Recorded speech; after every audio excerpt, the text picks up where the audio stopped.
Hey, what's going on, guys? It's your boy J Money Prod. In this video, I know it looks a lot different than my usual sit at the chair, and go over something with you guys, like a tutorial or something like that. This is more of a understanding of audio interfaces in this video. Now there's different kinds of interfaces. There's some that are, monitor controller built. Some of them are just really good with the preamps quality. Some of them have multiple ways of expanding, and we'll go over all of these different kinds of things so you can determine whether or not it's worth you getting a certain kind of interface for a budget, or if you're getting high-end stuff like that. We'll go over all of these things. So without further ado, if you guys want more videos like this, be sure to hit the follow or subscribe button. Make sure to like, comment, turn post notifications on, all that good stuff, and we're gonna get right into it, man. Let's get to it.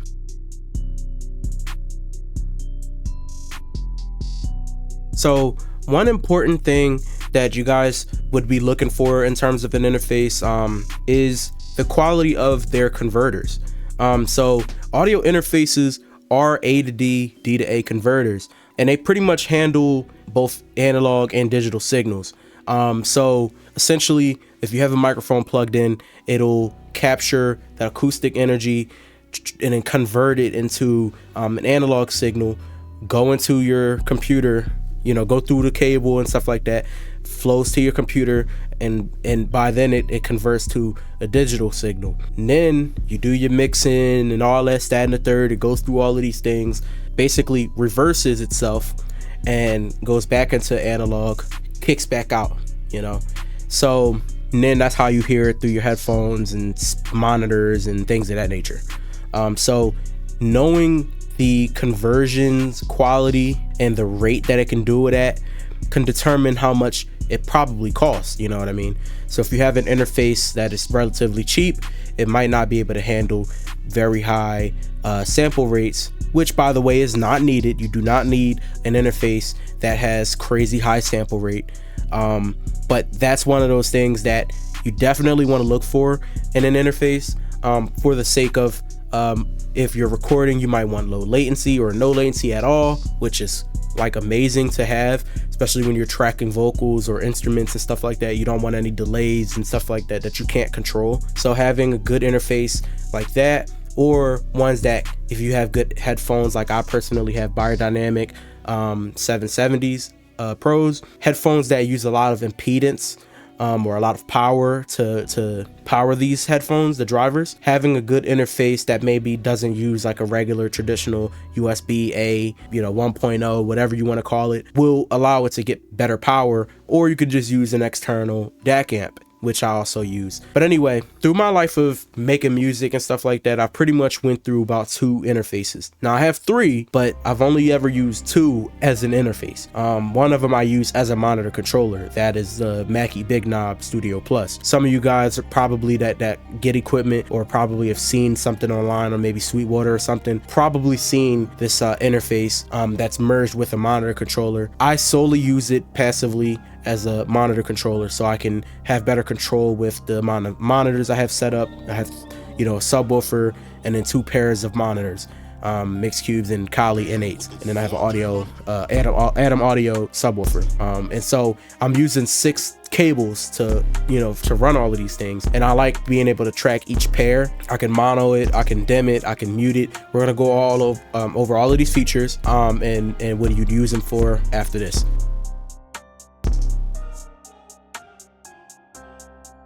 Now that we've went over the understanding of what interfaces are and what they do, we want to understand the components, the parameters on these interfaces, because a lot of people may not understand how to work an interface. They just know to get one, especially if they have a microphone that requires a connection to an interface.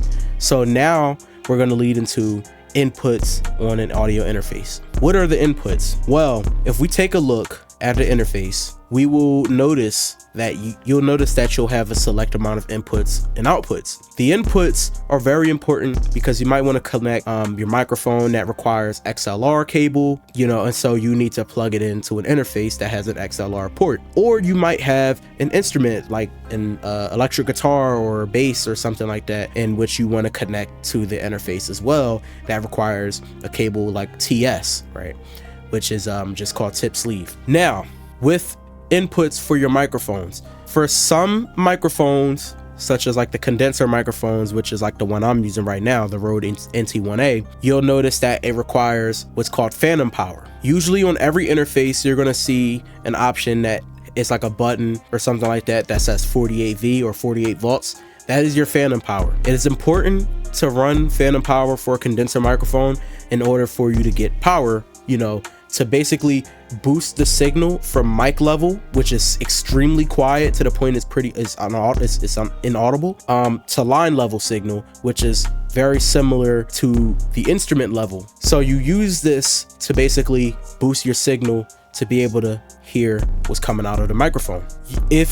Now there's certain microphones like ribbon microphones where older mics or ribbon mics usually can get damaged if you use phantom power on it. So be careful and make sure to look at the things that you buy, the microphones that you buy, and whether or not it has the ability to sort of protect the microphone without it getting damaged if you accidentally did cut it on, because not every microphone needs it. So just be aware of the microphone you get and whether or not it's built with protection. Nowadays, most equipment is built with that kind of protection because people can make mistakes, and you don't want to destroy something that costed hundreds of thousands of dollars even, or you just don't want to destroy anything at all. Like, it's just, nobody wants to. So with inputs, that's basically the idea. You could plug in your microphone, you can set the dials of like the gain, which is pretty much the next thing.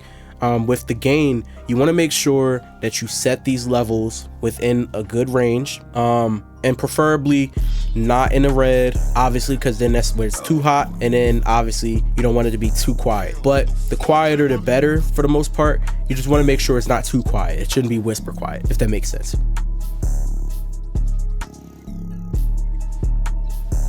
What is gain? Gain is basically, your cold and hot. So it's not really the same as volume. Volume is just whatever that sound is just getting turned up or down. Whereas like with gain, it's more like the higher you put the gain or the volume, or whatever you want to call it, it actually starts to get super hot to the point it distorts. The audio distorts. You don't want it to clip, because what it's doing is going up the decibels, and then after it reaches that 0 dB, it's starting to clip. So if you yell, if you do rock music or things of that nature, it's probably best suited to tune it down a bit, right? Whereas if it's too quiet, obviously you'll have a lot of headroom, but it might not be a good look for, it just might not pick up on a lot of the energy. But if you have a good sweet spot, you'll be able to capture the full dynamic range in which you're talking. Like for me, I have a compressor on my vocal right now, so it's a bit squashed, but if I just let it be like raw audio, just the microphones pick up, you'll notice that if I get lower, it gets lower. If I get louder, it gets louder. But I set my gain at a pretty reasonable rate. So another thing with inputs is usually with inputs, with interfaces, you'll notice that there are input meters. On mine specifically, I use a Focusrite Scarlett 18i20. You'll notice that there's also, like I said, meters in which you can check for your gain levels and stuff like that. You also have a headphone jack. So some interfaces have more than one. Mine has two, and they have individual volume dials. That's perfect if you want to be able to, have it. If you got another person that's going to monitor or hear a reference or something along the lines like with you, you guys can have different levels set. Or if an artist is tracking and they might want theirs turned down a little bit, but you might have yours turned up, perfectly fine. You can do that. So having a separate control is pretty good for that.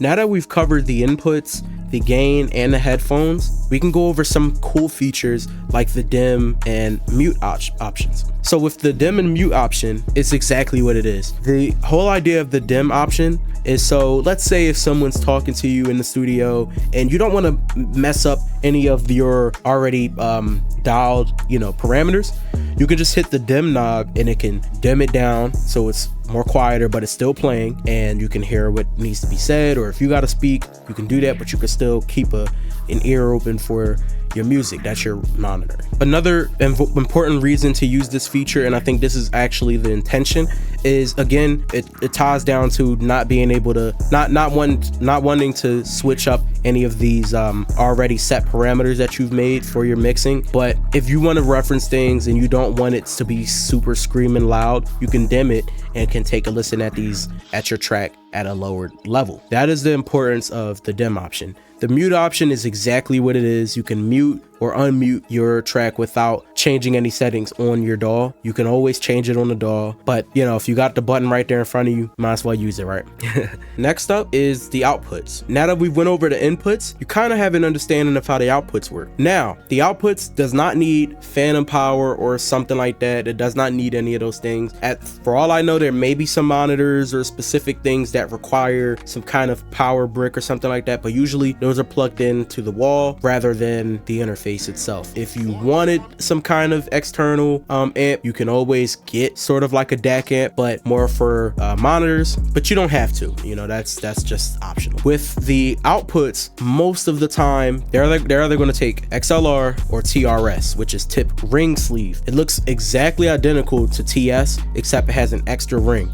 So also when you're looking for different adapters for your headphones or speakers or stuff like that, be sure to make sure you get the cable that is TRS, not TS, for your monitors. Okay, now this is important because you aren't getting a balanced signal, you're getting an unbalanced signal. So what that's doing is having one for like the left side, one for the right side, right? And it also gets rid of any excess picked up like information that you might get. You ever had like a walkie-talkie that it has a signal that is picking up from like some random fire station or news channel or something like that? That's when it's using that other signal. So your speakers would also pick up on these things when you have TS in it as opposed to TRS. So make sure to get TRS. With outputs, your monitors use speaker level, which is one of the loudest levels, and so it goes into the output section because it needs to be powered that way. Another cool thing with outputs is also the fact that you could connect any kind of external gear, such as like compressors or EQs that you might have that's not in the box, not plugins, but like the actual hardware of it. You can also connect these things directly to your interface, which I think is pretty cool, because if you don't have a super large rig, you don't have to worry about getting a patch bay and things of that nature when you can use your interface as a full-on powerhouse. I think this is amazing. Now, if you have a lot of outputs, you can do these things. Usually, if you're getting more of the cheaper, affordable interfaces where they only have 2 inputs and 2 outputs, is literally just set so you can get like your pair of monitors, and then that's it. But if you get an interface like mine's where it has more outputs to choose from, you can plug in as much as you want. So yeah. Also, I know I have a monitor controller.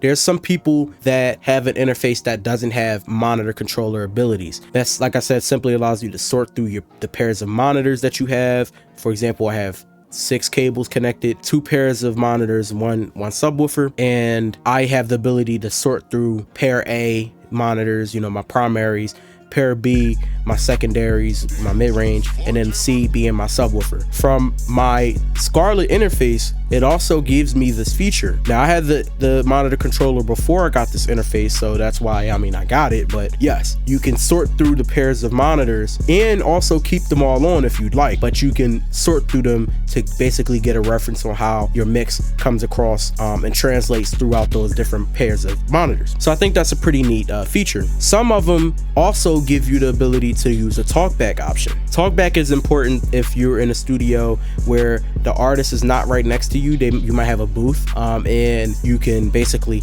push to talk and basically let the artist know if they messed up on the take and got to do it again or something like that. You can do those kind of things, and you don't have to be yelling or constantly getting up, or they got to keep getting out of the room to speak to you.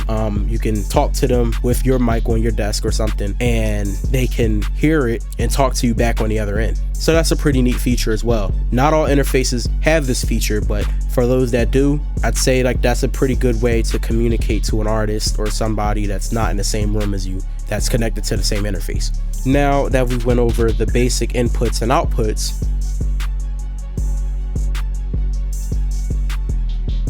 some interfaces, like again my own, and a lot of more premium built interfaces, have the ability for expandability.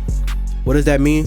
Well, I have an 18i20, but there's not 18 inputs on this, right?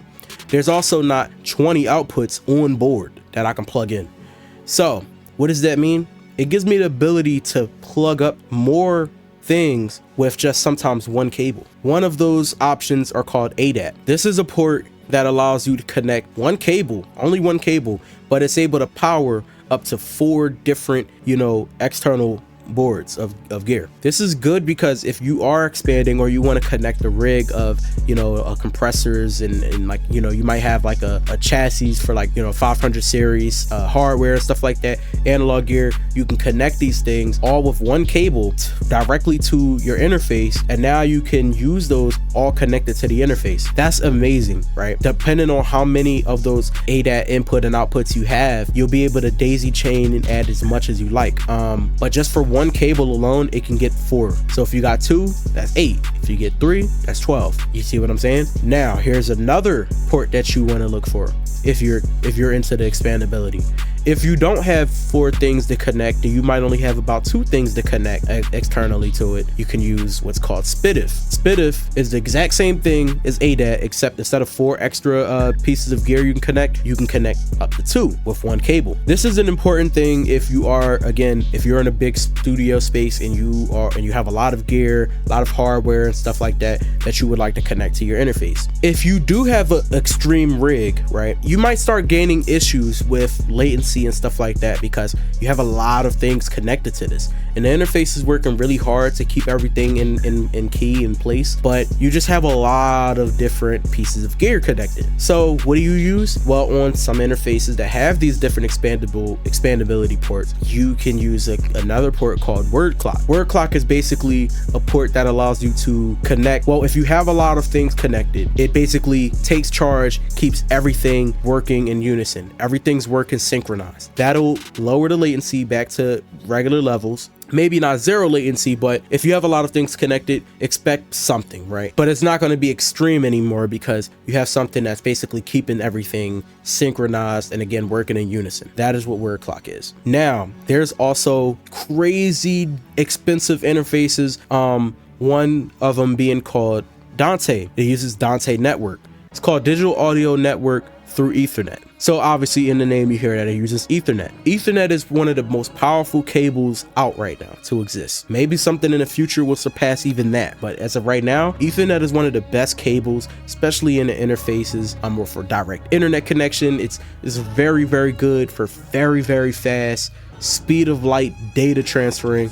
It can do up to 1,028 tracks at one of the highest sample rates, 192 kilohertz. That's insane, at like 24-bit, dude, that's insane. So, but a lot of interfaces that have DANTE network is like extreme with the price, and I guess it makes sense, but maybe at some point in the future they'll start dumbing down the price, lowering the price a bit for everybody. Essentially what using Ethernet is for is if you're running a big rig where you have a lot of things connected, you have a bunch of wires all over the place. Like, I don't even want to show you what the back of this table looks like.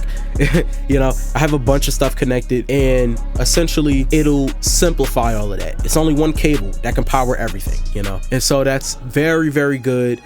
You can pretty much have a more simplified space without a bunch of cables and stuff everywhere, and I think that's pretty neat. That's basically part of the future we're moving into outside of Dolby Atmos, which is a whole different ball game.